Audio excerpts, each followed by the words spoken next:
Plate form استعمال کیا جائے، میڈیا کے ذریعے بھی، اور ہر طرح کی کوششوں کے ذریعے دنیا کے اوپر یہ دباؤ ڈالا جائے کہ مسئلہ کشمیر کو اسی طرح حل کروایا جائے۔ بہرحال تو ان تمام معاملات پر آج کہیں نہ کہیں ضرور گفتگو کریں گے۔ بڑے خاص مہمان اسٹوڈیوز میں تشریف فرمائیں۔ سب سے پہلے معزز مہمان کو خوش آمدید کہوں گا اور ان سے آج ان تمام معاملات پر گفتگو ہوگی۔ آج ہمارے ساتھ موجود ہیں اسٹوڈیوز میں افتخار غزالی صاحب، تجزیہ کار ہیں، بزنس مین ہیں، اور بزنس کے اور معیشت کے معاملات کے حوالے سے ہماری گفتگو رہی ہے پچھلے پروگرامز میں بھی۔ آج خاص طور پہ ان تمام معاملات پر بات ہوگی اور ساتھ ساتھ اس وقت جو جاری صورتحال ہے اس کے اوپر بھی گفتگو کریں گے۔ افتخار غزالی صاحب کو خوش آمدید، بہت شکریہ غزالی بھائی پروگرام میں وقت دینے کے لیے۔ اچھا غزالی بھائی، پہلے تو بہت شکریہ کہ آپ نے بڑے تحمل کے ساتھ بیٹھ کے یہ بڑی لمبی تمہید جو ہے وہ باندھی گئی، آپ نے سنی بھی، اور یقیناً اس میں بہت سارے سوالات بھی تھے۔ میں چاہوں گا ایک ایک کر کے اس کے اوپر بات کر لی جائے۔ سب سے پہلا جو مسئلہ ہے وہ یہ کہ جو ڈیولپمنٹ ہے پہلے اس کے اوپر بات کر لیتے ہیں کہ جو سیز فائر کا اعلان ہوا، یہ یقیناً بڑی خوشائن بات ہے، کیونکہ یہ ایک مسئلہ ایسا تھا کہ سوشل میڈیا کے ذریعے خاص طور پہ پوری دنیا میں اس مسئلے کو اجاگر کیا گیا اور پوری دنیا میں اس کے اوپر جو ہے احتجاج جو ہے وہ بلند کیا گیا، اور نتیجہ یہ نکلا کہ معاملات جو ہے وہ کسی حد تک جو ہے وہ ٹھیک ہو گئے۔ تو میں چاہوں گا کہ ذرا اس حوالے سے گفتگو کیجیے کہ کتنا اہم مسئلہ ہے، اور جیسے میں نے ابھی عرض کیا کہ ہمارا بھی ایک مسئلہ ہے جو 70 سالوں سے جو پینڈنگ میں، کیا اس کے اوپر بھی ایسی سے کوششیں کرنے کی ضرورت ہے؟ آپ کیا سمجھتے ہیں، کیا رائے رکھتے ہیں؟ میں چاہوں گا اس پہ تھوڑی گفتگو کیجیے۔ بسم اللہ الرحمن الرحیم۔ سب سے پہلے تو یاسر بھائی آپ کا بہت شکر گزار ہوں کہ آپ نے حسب صاحب ایک بار پھر اپنے پروگرام میں انوائٹ کیا، اور جہاں تک تحمل سے آپ کے انٹرو سننے کی بات ہے تو ظاہر ہے کہ جس تفصیل کے ساتھ آپ نے تمام معاملات پر جو ہے وہ گفتگو فرمائی، وہی موجودہ دور کے مسائل اور ساری کی ساری چیزیں ہیں۔ اس میں کوئی شک نہیں کہ گزشتہ 11 روز سے اسرائیلی بمباری سے فلسطین اور غزہ کے علاقے میں جو تباہی پھیلی ہے وہ کسی سے ڈھکی چھپی نہیں ہے۔ خاص طور پر سوشل میڈیا اور اسمارٹ ٹیکنالوجی کے آنے کے بعد آپ کے پاس سیکنڈوں میں جو ہے وہ تمام حالات سے آگاہی حاصل ہو جاتی ہے۔ لیکن اس میں بڑا اہم ترین سوال پیدا ہوتا ہے یاسر بھائی کہ مسلم امہ کا کیا کردار ہے؟ بہت اچھی بات ہے نا، ہم کیا کردار ادا کر رہے ہیں؟ گزشتہ 72 ایئرس سے یہ کشمیر کا مسئلہ اور فلسطین کا مسئلہ جو ہے وہ UN کے ایجنڈے پر موجود ہے۔ بالکل ہے۔ آج صبح 4 بجے پاکستانی وقت کے مطابق جو ہے وہ سیز فائر ہوا، دونوں جانب سے جو ہے وہ راکٹ فائرنگ اور بمباری روک دی گئی۔ یہ پہلی بار نہیں ہوا ہے، کئی مرتبہ اس طرح کی صورتحال سامنے رہی ہے۔ اسرائیل آتا ہے، بمباری کرتا ہے، اپنے مقاصد پورے کرتا ہے، اس کے بعد وہ سیز فائر کر لیتا ہے، پھر گزشتہ کچھ جو ہے وہ چند ماہ یا ہفتوں کے بعد جو ہے وہ پھر وہی سچویشن کریٹ ہو جاتی ہے۔ یعنی اوور آل اگر ہم دیکھیں تو یہ سلسلہ کنٹینیوسلی جاری ہے۔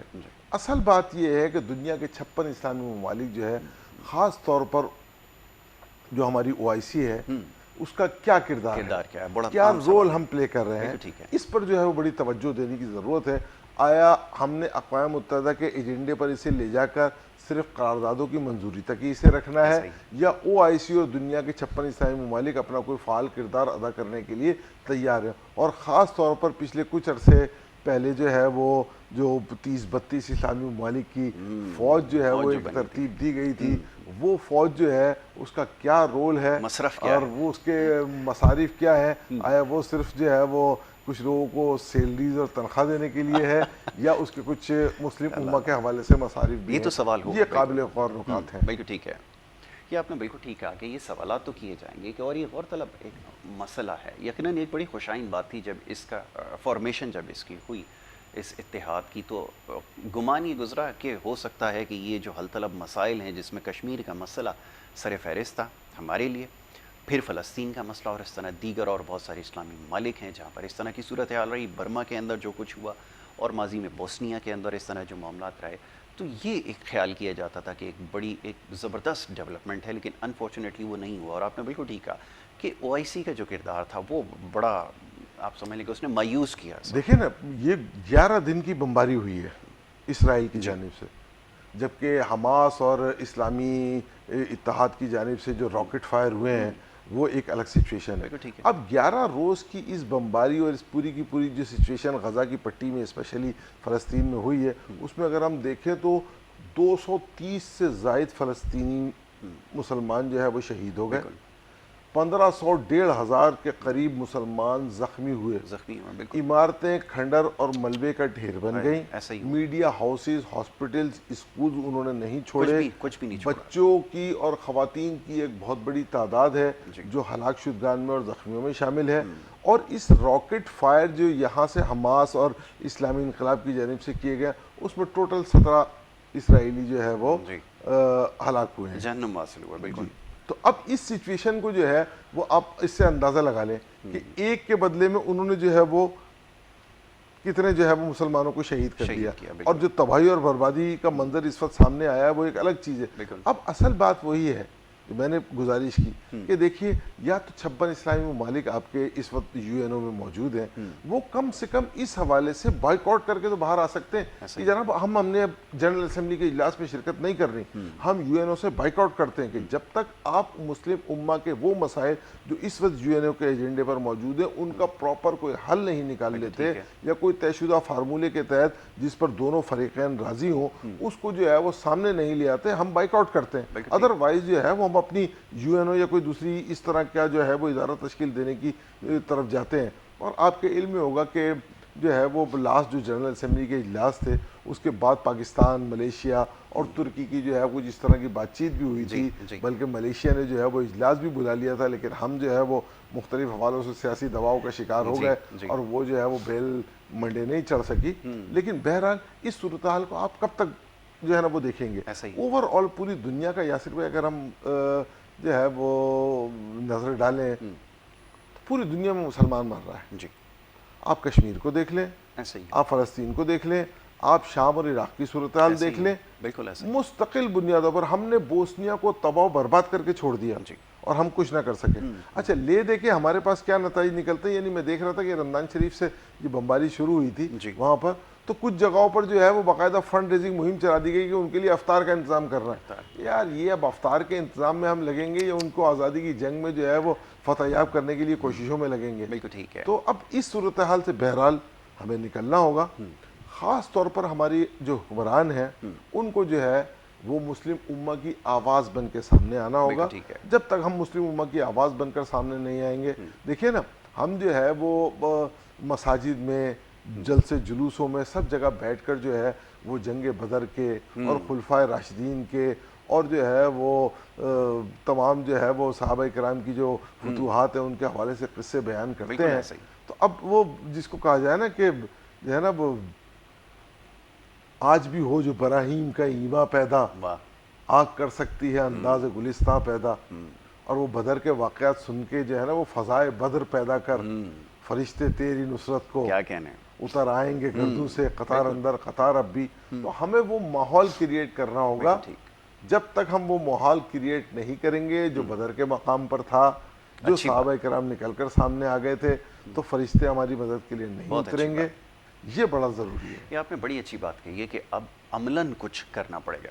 اور ایک اور آپ کی بات میں سے میں ایک بات جو سمجھ سکا ہوں وہ یہ کہ آپ نے بڑی اچھی بات کی کہ اب پاکستان کو فرنٹ سے لیڈ کرنا پڑے گا، اور پاکستان ہی شاید ایک ایسا ملک ہے، اس لیے نہیں کہ ہم یہاں کے باسی ہیں اس وجہ سے بات کرتے ہیں، ہم تو بڑی تنقید بھی اپنے معاملات کے اوپر کرتے ہیں، لیکن شاید یہ ایک واحد ایسا اسلامی ملک ہے جس کے اندر اتنی قوت ہے، جتنی طاقت ہے، جو پوری امت مسلمہ کو لے کر آگے چل سکتا ہے۔ لیکن اب سوال ہی پیدا ہوتا ہے، اب آئیے اپنے حالات کی طرف۔ اب تو یہ معاملہ کسی حد تک سیٹل ڈاؤن ہو گیا ہے، اب اپنے حالات کا ذرا جائزہ لیجئے۔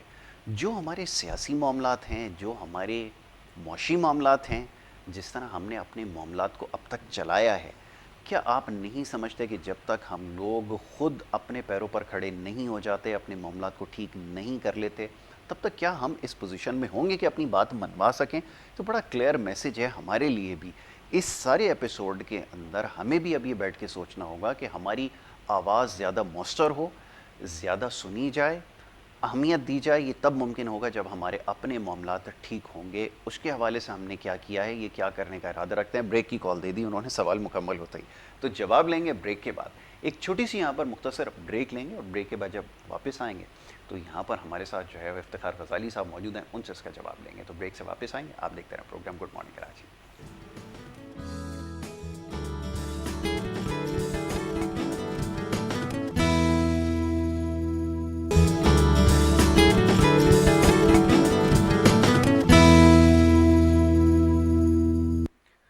پروگرام میں آپ کو ایک دفعہ پھر خوش آمدید. بریک پہ جانے سے پہلے گفتگو جاری تھی, بات ہو رہی تھی کچھ فلسطین کے مسئلے کے حوالے سے اور اس کے حل کے لیے جو کوششیں ہوئی ہیں اس کے اوپر ہم نے گفتگو کی ہے. افتخار غزالی صاحب یہاں تشریف فرمائے. اور بریک پہ جانے سے پہلے غزالی بھائی آپ کی خدمت میں ایک سوال میں نے رکھا تھا کہ ہماری جب تک معاشی حیثیت ٹھیک نہیں ہوگی تب تک ہم کیسے اس طرح اپنی آواز کو بلند کر سکیں گے اور کتنی پر اثر ہوگی وہ آواز اگر ہمارے اسی طرح کے حالات جاری رہے. جی یاسر بھائی, آپ نے اپنے تفصیلی انٹرو کے اندر اس جانب اشارہ کیا تھا جی کہ ہم جو ہے وہ عوامی مسائل پر توجہ کم دیتے ہیں جی اور جب عوام اس جانب مبذول ہوتی ہے تو ہم انہیں مختلف سیاسی گورکھ دھندوں میں الجھا دیتے ہیں. ایسا ہی ہوتا ہے. ایز اٹ از سچویشن یہی ہے کہ دیکھیے ایک عام آدمی, پاکستان کی 21 کروڑ کی آبادی ہے جو تازہ ترین اعداد و شمار جو ہے وہ جاری کیے ہیں محکمہ شماریات نے اور سینسس ڈپارٹمنٹ نے, جو مردم شماری ہوئی ہے, تو تقریباً لگ بھگ 21 کروڑ کی پاکستان کی آبادی انہوں نے ظاہر کی ہے. ٹھیک ہے. 21 کروڑ کی آبادی میں جو ہمارے سامنے صورتحال آئی ہے اس میں یہ کہ ہماری 60% سے زائد آبادی جو ہے وہ دیہی آبادی ہے جی جو دیہاتوں میں رہتی ہے. اس سے آپ ہمارے ایجوکیشن اسٹینڈرڈ کا اور ہماری مینٹیلٹی کا اور ہماری سوچ اور اپروچ کا اندازہ لگا سکتے ہیں.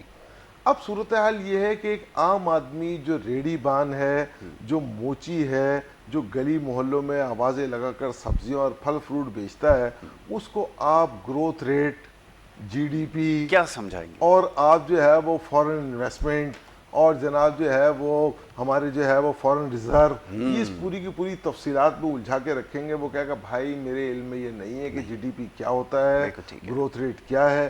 مجھے صرف یہ معلوم ہے کہ آج میں نے اپنے سبزی کے ٹھیلے پر 5000 کی سبزی لگائی ہے, گلی گلی پھیری لگانی ہے, اس کے بعد شام کو مجھے اندازہ ہوگا کہ 5000 کی سبزی میں 6000 کی بیچ سکا ہوں یا نہیں, یا مجھے نقصان ہو گیا.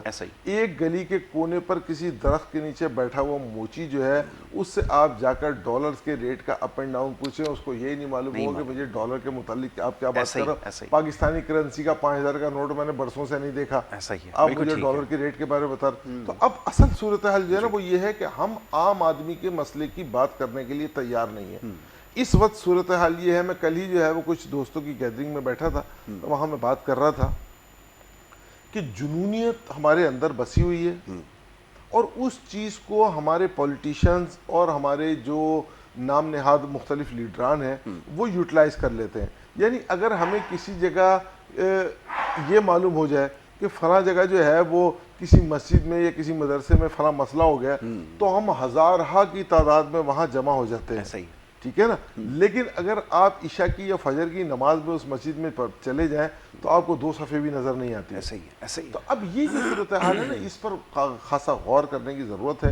ہمیں اپنی تعلیمی صورتحال کو بہتر بنانا ہوگا. ٹھیک ہے. اس حوالے سے میڈیا, یاسر بھائی آپ جیسے لوگ جو ہے نا, دیکھیں آپ کو لوگ فالو کرتے ہیں, ٹھیک ہے نا, آپ کو لوگ فالو کرتے ہیں, ہزاروں لاکھوں کی تعداد میں لوگ پاکستان میں, پاکستان سے باہر آپ کے پروگرام کو دیکھتے ہیں. تو اب آپ جیسی پرسنالٹیز جو میڈیا میں بیٹھی ہیں ان کو یہ چاہیے, ایک فارمولہ طے کر لینا چاہیے کہ اپنے پروگرامات میں تمام کی تمام چیزوں میں چند منٹ ہی صحیح لیکن کم سے کم لوگوں کو جو ہے وہ گائیڈ لائن ضرور پرووائڈ کریں, تعلیم کے حوالے سے, ان کی اسکل پاور کے حوالے سے, ان کی ڈیولپمنٹ کے حوالے سے, تاکہ کم سے کم لوگوں کا شعور اجاگر ہو اور وہ اس چیز کو سمجھ سکیں کہ کس طرح جو ہے وہ ہمیں اس طرح کے گورکھ دھندوں میں الجھا کے یہ کرا لیا جاتا ہے. اب آپ نے جو بات کی ہے نا, دیکھیے اب صورتحال یہی ہے کہ پوری مسلم امہ کا درد ہمارے دل میں, اور ہماری اپنی اکنامک صورتحال یہ ہے کہ ہمیں جو ہے وہ کبھی ہم گندم ایکسپورٹ کر دیتے ہیں, یعنی ہمارے علم میں یہ نہیں ہوتا کہ گندم ہمارے پاس ایکسیز ہے یا جو ہے وہ کم ہے, ہم اسے ایکسپورٹ کر دیتے ہیں, بعد میں پتہ چلتا ہے کہ ہمیں وہ امپورٹ کرنی ہے. عام فہم زبان میں ہم اس کو کہتے ہیں مانگے تانگے سے معاملہ چل رہا ہے. ایسا ہی ہے, ٹھیک ہے نا.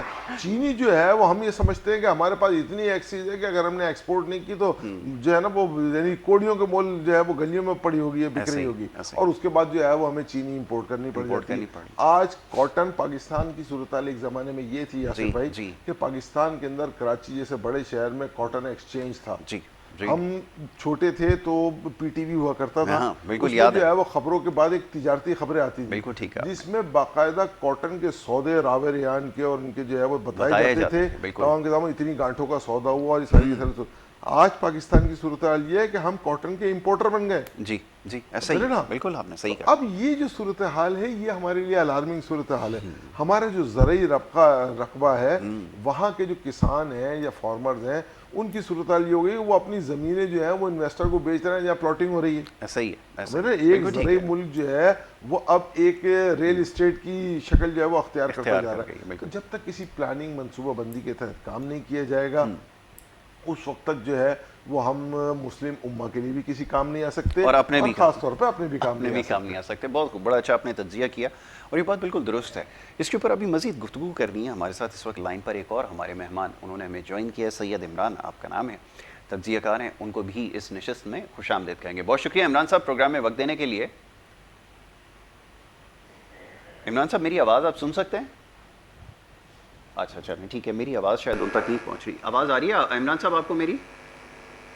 جی آواز آ رہی ہے. اچھا جی, پہلے تو پروگرام میں آپ کو خوش آمدید کہوں گا اور اس کے بعد میں چاہوں گا تھوڑی اس حوالے سے گفتگو کی جائے. کچھ دیر پہلے یہ موضوع یہاں پر زیر بحث تھا کہ جب تک ہماری اپنی معاشی صورتحال بہتر نہیں ہوگی, فلسطین کا کوئی بھی مسئلہ ہو جس میں سر فہرست ہمارا کشمیر کا مسئلہ ہو, ہماری آواز کیسے پر اثر ہوگی, کیسے مؤثر ثابت ہو سکتی ہے جب تک اپنے حالات بہتر نہیں ہوں گے.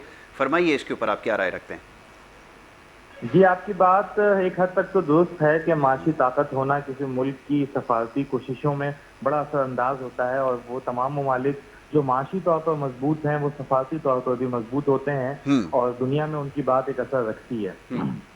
لیکن اگر ہم دیکھیں تو کل ملا کر 57 اسلامی ممالک ہیں, اور اگر پاکستان کی بات کی جائے تو چلیں پاکستان معاشی طور پر کمزور ہے, لیکن جو دوسرے ہمارے اسلامی ممالک ہیں وہ معاشی طور پہ ہمارے کئی ممالک ہیں جو ٹاپ G20 ممالک کے اندر آتے ہیں. اس کے باوجود بھی بہت سے ممالک تو ایسے ہیں جنہوں نے ایک مذمتی بیان تک جاری نہیں کیا. OIC کا اجلاس ہوا تو بہت سے ایسے ممالک جو معاشی طور پہ انتہائی مضبوط ہے انہوں نے اس میں شرکت کے لیے اپنے وزیر خارجہ کو نہیں بھیجا, بلکہ فورن آفس کی ایک سیکریٹری لیول کی ریپرزنٹیشن اس میں ہوئی ہے. تو بات صرف معاشی طاقت ہونے کی نہیں ہے, بات اسے یوں کہہ لیجئے کہ جو امت واحدہ کا تصور تھا وہ اب باقی نہیں رہا ہے, اور لوگ یہ سمجھتے ہیں کہ جس کا مسئلہ ہے اسی کا مسئلہ ہے.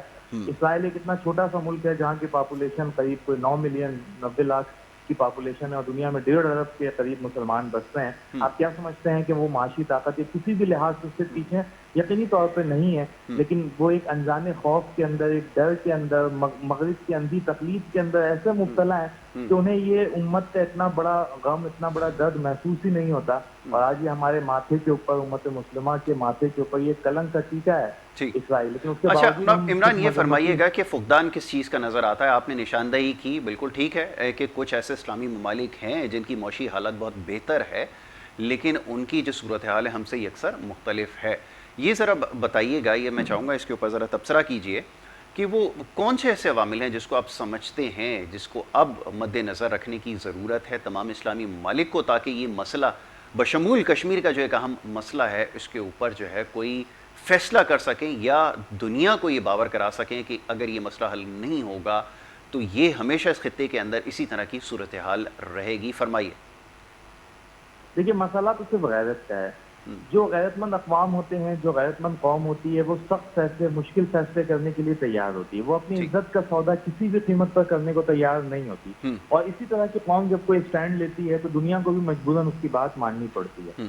بات چاہے فلسطین کی ہو چاہے کشمیر کی ہو, یہ دونوں یونائٹڈ نیشن, سلامتی کونسل, اس کی جنرل اسمبلی, ان کے لیے بھی, ان کی تاریخ کے لیے بھی, ان کے چہرے پر بھی ایک بدنما داغ کی صورت ہے. کیونکہ یونائٹڈ نیشن نے آج تک خود اپنی قرارداد پر جو 1948 میں پاس کی گئی تھی کہ کشمیریوں کو حق خود ارادیت دیا جائے گا کہ وہ ارادتاً یہ فیصلہ کر لیں کہ انہیں پاکستان کے ساتھ رہنا ہے یا بھارت کے ساتھ رہنا ہے یا ایک آزاد خود مختار ریاست کے طور پر رہنا ہے. تو اقوام متحدہ آج تک اپنی قرارداد پر عمل نہیں کروا سکا. اقوام متحدہ کی تازہ مثال دیکھیے, 3 بار اجلاس ہوتا ہے سلامتی کونسل کا جس میں یہ فیصلہ کیا جاتا ہے کہ اسرائیل سے مطالبہ کیا جائے کہ جنگ بندی کر دی جائے, لیکن صرف ایک ملک امریکہ اس اجلاس کے اعلامیے کو جاری ہونے سے رکوا دیتا ہے. تو یہ کوئی پوری دنیا کی ریپرزنٹیشن تو نہیں ہے. مسلم امہ کو چاہیے, مسلم ممالک کو چاہیے کہ اس بات کو سوچے, اگر OIC کام نہیں کرا تو مسلم یونائٹڈ نیشن بنا لے, کوئی دوسرا ایسا پلیٹ فارم ہو جس پہ ہماری آواز ہو. ورنہ یہ تو جس کی لاٹھی اس کی بھینس والا سلسلہ ہے. جن کے پاس طاقت ہے, سروائول آف دی فٹسٹ کا جو کانسیپٹ ہے, جو چارلس ڈارون نے نظریہ پیش کیا تھا, یہ وہی چیز چل رہی ہے کہ جس کے پاس طاقت ہے وہ باقی رہ جائے گا, اور جو کمزور لوگ ہیں یہ چلے جائیں گے. یہ تو انسانی تاریخ کو واپس اس پتھر کے دور میں لے جایا جا رہا ہے. ٹھیک ہے. اچھا عمران میں چاہوں گا آپ ہمارے ساتھ لائن پر ہی اس وقت موجود رہیں. ہمارے ساتھ اسٹوڈیوز میں بھی مہمان یہاں پر تشریف فرمائیں, ان سے بھی یہ گفتگو ہو رہی ہے, آپ بھی اس میں ضرور حصہ لیں. یہ جو ابھی عمران نے کہا یہ بات کس حد تک صحیح ہے, اور دوسرا یہ کہ جیسے انہوں نے کہا کہ معاشی معاملات تو بہت سارے ممالک ہیں ان کے بہتر ہیں, لیکن وہ ظاہر ہے کہ ذاتی مفادات یہاں پر جو ہے ان کو مد نظر رکھا جاتا ہے, جس کی وجہ سے جو ہے معاملات اس وقت زیر التوا ہیں. اب یہ فرمائیے کہ کیا کیا جائے پھر ایسی صورتحال میں, کیونکہ یہاں تو سب سے بڑا جو فقدان, میں عمران سے بھی یہ جاننا چاہ رہا تھا, وہ اس کی نشاندہی کرتے کہ کیا لیڈرشپ کی کمی آپ کو لگتی ہے, کیا وہ لیڈرشپ نہیں ہے جو کچھ عرصے قبل یا کچھ دہائیوں پہلے ہوا کرتی تھی, کیونکہ وہ ساری لیڈرشپ موجود نہیں ہے جس کی وجہ سے ہم لوگ جو ہے اتنے بے اثر ثابت ہو رہے ہیں. فرمائیے. دیکھیے اصل صورتحال تو یاسر بھائی یہی ہے جو آپ نے نشاندہی کی کہ قیادت کی کمی. جی عمران بھائی نے جس طرح کا تجزیہ کیا, انہوں نے کہا کہ پاکستان کی معاشی صورتحال اتنی بہتر نہیں ہے, لیکن دوسرے ممالک کی معاشی صورتحال کسی حد تک بہتر ہے, بہت حد تک بہتر ہے.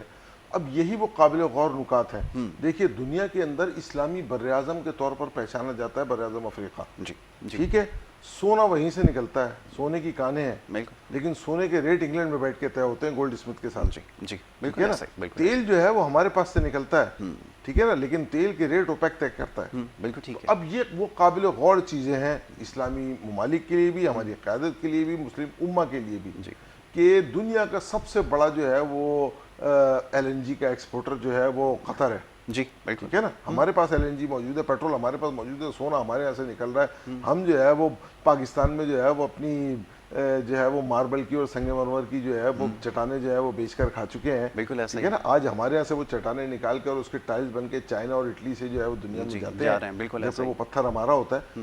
یہ وہ تمام چیزیں ہیں جس پر غور کرنا چاہیے. قیادت کی شدید ترین کمی ہے. ایک زمانے میں مسلم امہ ایک جھنڈے کے تلے ایک قیادت کے نیچے جمع ہوتی تھی, ایک آواز ہوا کرتی تھی. ایک آواز بن کے جب آپ سامنے نکلتے تھے تو باطل لرزہ بر اندام ہو جاتا تھا. ایسا ہی آج صورتحال اس طرح کی ہے کہ ہم ٹکڑوں میں حصوں میں بٹ چکے ہیں, اور جو ٹکڑے اور حصے ہیں وہ جن جن ایریاز میں موجود ہیں وہاں وہ مزید ذروں میں بٹے ہوئے ہیں. جی بہت اچھی. اب جب ٹکڑے جو ہے وہ ذروں میں تبدیل ہو جائیں گے تو اس کے کیا اثرات مرتب ہوں گے. ٹھیک ہے نا. یہ جو ہے وہ ہمیں بہرحال سوچنا چاہیے. ٹھیک ہے, یہ آپ نے اچھی بات کہی ہے, بالکل ٹھیک, کہ اس وقت جو سب سے بڑا مسئلہ بظاہر نظر آتا ہے وہ یہی ہے کہ ہم بہت سارے ٹکڑوں میں بٹ چکے ہیں, جس کی وجہ سے یہ احتجاج جو اتنے پر اثر ثابت نہیں ہو رہا ہے. عمران فرمائیے اب اس کے اوپر کیا اپنی رائے دیں گے, کہ جیسے بھی بات ہو رہی تھی قیادت, وہ ہمیں قیادت بھی نظر نہیں آتی, جیسا بھی آپ نے ایک لفظ استعمال کیا کہ غیرت کی جو ہے وہ کمی ہے, تو اس کے اوپر کیا کہیں گے, ذرا یہ فرمائیے کہ آپ کو بھی ایسا محسوس ہوتا ہے کہ یہ قیادت وہ نہیں ہے جس کی وجہ سے ہم لوگ جو ہے اتنے بے اثر ثابت ہو رہے ہیں. فرمائیے. عمران میری آواز سن سکتے بحیثیت جی جی جی آپ کی آواز آ رہی ہے. جی فرمائیے. اب دیکھیں قیادت کا فقدان تو بہرحال موجود ہے دنیا میں. مسلم امہ کے حوالے سے کوئی ایک ایسا لیڈر ہمیں نہیں دکھتا. چند ایک ہیں لیکن مسلم امہ خود بھی ڈیوائیڈڈ ہے, ظاہری طور پہ نہ صحیح لیکن پس پردہ ایک کانفلکٹ تو بہرحال موجود ہے. طیب اردوان جو ترکی کے صدر ہیں موجودہ, ان کے حوالے سے یہ کہا جا سکتا ہے کہ وہ مسلم امہ کے لیڈر کے طور پر انہیں لوگ دیکھتے ہیں, لیکن جتنے عرب ممالک ہیں وہاں کے لوگوں کا, وہاں کے حکمرانوں کا نظریہ ایسا نہیں ہے. وہ یقینی طور پہ اس کو, چونکہ سلطنت عثمانیہ جب تک تھی تو حجاز, سعودی عرب اور عرب کے جو علاقے تھے سلطنت عثمانیہ کے زیر تسلط تھے, تو اس وجہ سے وہ ایک کانفلکٹ آف انٹرسٹ ان کا ہے کہ 100 سال پہلے ترکوں کی عرب میں حکومت تھی, تو اس وجہ سے تو کوئی ایک ایسی شخصیت نہیں ہے یا گروپ آف پیپل ایسے نہیں ہیں جس کو ہم مسلم امہ کے سربراہ کے طور پہ دیکھ سکیں. جو ارلی 1972 میں جب او آئی سی کا قیام عمل میں لایا گیا تھا, اس کا پہلا اجلاس سعودی عرب میں منعقد کیا گیا تھا, تو اس وقت چند ایسے رہنما تھے جس میں لیبیا کے محمد قذافی صاحب تھے, سعودی عرب سے شاہ فیصل تھے, پاکستان سے ذوالفقار علی بھٹو تھے. ان کا ایک نظریہ تھا, ان کی ایک سوچ تھی, انہوں نے مل کر او آئی سی کا قیام کیا. لیکن پھر آپ دیکھیں کہ بعد میں عالمی طاقتوں نے ان کے ساتھ کیا کہ یہ تینوں ہی لوگ مختلف حادثاتی موت کا یا سازشی موت کا آپ کہہ لیجیے شکار ہوئے. اس وقت کوئی ایک ایسا لیڈر یقینی طور پر موجود نہیں ہے جس کی وجہ سے بھی. اچھا عمران, ایک کیونکہ وقت میرے پاس کم ہے, میں ایک چیز جلدی سے چاہوں گا اس کی نشاندہی ضرور کیجیے کہ ہمیشہ ہم کیوں سازشوں کا شکار ہوتے رہے. آپ نے ایک چیز کی طرف ابھی اشارہ کیا, اس کے اوپر پھر کبھی ضرور تفصیلاً گفتگو کی جائے گی کہ یہ جیسے آپ نے نشاندہی کی تمام لیڈرشپ جو ہے وہ سازشوں کا شکار ہوئی, تو ہم لوگ کیوں ہمیشہ سازشوں کا شکار ہوتے آئے ہیں, اس کی کیا وجہ ہے؟ دیکھیں اس کی وجہ یہی ہے کہ غداری کا ایک ایسا معاملہ ہے ہمارے نیشن کے اندر، ہمارے قوم کے اندر، کہ وہ ہمارے اندر سے ہی ایسے لوگ تیار کیے جاتے ہیں جو ہماری جڑوں کو کھوکھلا کرتے ہیں. میر جعفر اور میر صادق کی جو ایک میراث تھی وہ رکی نہیں ہے، وہ چلتی جا رہی ہے. اسی کی وجہ سے وقتاً فوقتاً آپ دیکھیں کہ یہ معاملہ مسلم امہ کے اندر ہوتا رہا ہے. اور ہم بحیثیت مطلب ہماری سوچ بھی، ہم کانسپریسیز کو زیادہ جلدی ایڈمائر کرتے ہیں، اس کو زیادہ جلدی تسلیم کر لیتے ہیں، اور نیگیٹو چیزوں کو زیادہ ایڈمائر کرتے ہیں. ہم لانگ ٹرم پلاننگ ہم نے چھوڑ دی ہے. بنیادیں ہماری کمزور ہوتی جا رہی ہیں، علم کے اوپر، نئی تحقیق کے اوپر، ترقی کے اوپر ہمارے اس طرح سے نہیں ہے. جو ہمارے ٹھیک ہے امیر ممالک ہیں وہ عمران، فطرت میں زیادہ بہت شکریہ. مبتلا ہیں. وقت کیونکہ میرے پاس بڑا محدود ہے، انشاءاللہ اس کو آگے ضرور کنٹینیو کریں گے. جی غزالی بھائی، آخر میں چاہوں گا ذرا فرمائیے گا، جیسے عمران نے بھی نشاندہی کی ہے کہ وہ جو سازشیں جن کا ہمیشہ ہم پڑھتے آئے ہیں، جن کا ہمیشہ تذکرہ ہوتا رہا ہے، یہ ہمیشہ ہم ہی کیوں شکار ہوتے آئے ہیں. اور جیسا بھی عمران نے ایک چیز کی نشاندہی یہاں پہ کی کہ ہم لوگ غداروں کے اور اس کانسپریٹر جتنے بھی تھے اور یہ مختلف کانسپریسی تھیوریز جو ہیں وہ کام کرتی رہیں، تو سوال یہ پیدا ہوتا ہے اگر یہ معاملات آپ کی ماضی میں سمجھ آ گئے، آپ نے اس تک کیوں ان تمام معاملات کو سمجھ کے سدباب نہیں کیے، ان کو حل کرنے کے لیے کیوں کوشش نہیں کی گئی، یہ بتائیے. دیکھیں، ایک تو سب سے بڑی وجہ اس کی قیادت کی کمی ہے. جی دوسری چیز جو ہے وہ یاسر بھائی، میں یہ سمجھتا ہوں کہ علم و آگاہی، جی تحقیق، جستجو، اس کو مسلمانوں نے چھوڑ دیا. بالکل ٹھیک ہے. 500 سال تک جو ہے وہ آپ کے پاس، آپ کے یورپ کے پاس میڈیکل کی کتابیں نہیں تھیں، ٹھیک ہے نا. ابن سینا کی جو ہے وہ طب کی کتابیں جو ہے وہ یونیورسٹیز کے اندر پڑھائی جاتی رہی ہیں، بالکل ٹھیک ہے. ابو النصر فارابی اور جو ہے وہ امام غزالی اور البیرونی کی جو فلکیات کے حوالے سے ریسرچ رہی ہے وہ ہمارے شامل حال رہی ہے. نتیجہ کیا نکلا کہ ان لوگوں کی ریسرچ اور آگاہی اور علم اور تحقیق اور جستجو کی وجہ سے مسلم امہ جو ہے وہ بتدریج ترقی کی منازل طے کر رہی تھی. اس وقت کسی کے ذہن میں غداری کا یا دو نمبری کرنے کا، ہماری عام زبان میں کہا جائے، یہ تصور بھی نہیں آتا تھا. ٹھیک ہے. اس کے بعد ہم جو ہے وہ محلاتی سازشوں کا شکار ہوتے رہے اور ہماری قیادت جو ہے اس کا جو معیار اور لیول تھا وہ بتدریج نیچے کی طرف گیا. لیکن آپ ایک طرف ہم اپنے پاکستان کی مثال لیتے ہیں، قائد اعظم محمد علی جناح، بانی پاکستان، ٹھیک ہے نا، خان لیاقت علی خان، وزیر اعظم پاکستان کے پہلے وزیر اعظم. اب اس کے بعد آپ اگلی قیادت کی طرف آئیں تو کیا آپ کو وہ لیول نظر آتا ہے؟ اس کے بعد آپ اگلی قیادت کی، یعنی ہم بتدریج ڈاؤن کی طرف جا رہے ہیں. اگر ہمارا لیول اسی طرح مزید بلند ہونا شروع ہو جائے یا کم سے کم وہ لیول نہ ہو، ہم ان کے فالوور ہی بن جائیں، تو پھر یہ محلاتی سازشیں جو ہے وہ کوئی اثر نہیں دکھا سکیں گی. اور انشاءاللہ تعالی، اللہ تعالیٰ کی ذات سے بڑی قوی امید ہے کہ مسلم امہ کی نشاط ثانیہ ہم انشاءاللہ تعالی، ہم نہ صحیح تو ہماری آئندہ آنے والی نسلیں بہرحال دیکھیں گی، اور انشاءاللہ تعالی اسلام کا پرچم پھر سے سربلند ہوگا. ہماری دعائیں ہیں کہ اللہ تعالیٰ کشمیر، فلسطین اور ساری دنیا میں جہاں جہاں مسلمان جو ہے وہ کفار سے برسر پیکار ہیں، ان کو آزادی کی نعمتوں سے فیضیاب فرمائے. ہم یہاں بیٹھ کر بہرحال جو سچویشن ہے اس میں ان کے لیے دعا گو تو ہے ہی ہے، ساتھ میں اپنے دل میں ان کے لیے ہمدردی کی جذبات بھی رکھتے ہیں. اللہ تعالیٰ ان کو کامیابی اور کامرانی نصیب فرمائے. آمین الہی آمین. بہت افتخار بھائی، کیونکہ یہاں پہ سیگمنٹ کا وقت ختم ہو گیا اور یہ گفتگو ایسی ہے، اس کے اوپر بہت ساری اور چیزیں ہیں، ایسے پہلو ہیں جس کے اوپر ابھی آپ نے روشنی ڈالی ہے. میں سوچنے پہ مجبور ہو گیا ہوں کہ اگر میرے پاس وقت ہوتا تو اس میں اور بہت ساری چیزیں جو اس کو شامل کیا جا سکتا تھا. بڑے خوبصورت انداز میں آپ نے گفتگو بھی کی اور ان مسائل کی بھی نشاندہی کی، وہ جو ہماری روٹ کاز ہے نا جس کو ہم کہتے ہیں، اس کی آپ نے طرف نشاندہی کی ہے کہ اگر یہ مسئلہ حل ہو جائے، کیونکہ قیادت کا جو فقدان ہے وہ نظر آ رہا ہے. وہ جو ایک ذاتی مفادات کی سیاست ہے، بڑے افسوس کے ساتھ کہنا یہ پڑتا ہے. آج میں دیکھ رہا تھا، رات بھر خبروں کا سلسلہ جاری تھا کہ وہ حکمراں جماعت کے اندر کوئی ایک اور فارورڈ بلاک بن رہا ہے، اس کے ساتھ جو ہے وہ جوڑ توڑ ہو رہی ہے. وہی موصوف جو حکومت بنانے کے لیے اندر جو جوڑ توڑ بڑی انہوں نے کوششیں کی ہیں اور آج پھر وہ اس نہج کے اوپر ہیں. تو یہی ہماری قسمت میں رہ گیا ہے. ایسے لوگوں کا جو ہے ہمیں ان کو لیڈر نہ چاہتے ہوئے کہنا پڑتا ہے. وہی الیکشن کی کیمپینز ہو رہی ہیں، وہی نااہل لوگ بار بار آپ کے اوپر مسلط ہو رہے ہیں. تو یہ اس سے زیادہ بدقسمتی اور کیا ہو سکتی ہے. بہرحال جی، بریک لینے کا وقت ہے یہاں پر، اور ایک بریک لیں گے اور بریک کے بعد جب واپس آئیں گے تو ہمارا دوسرا سیگمنٹ ہے اس کو ہم کنٹینیو کریں گے. آپ دیکھتے رہیں پروگرام گڈ مارننگ کراچی.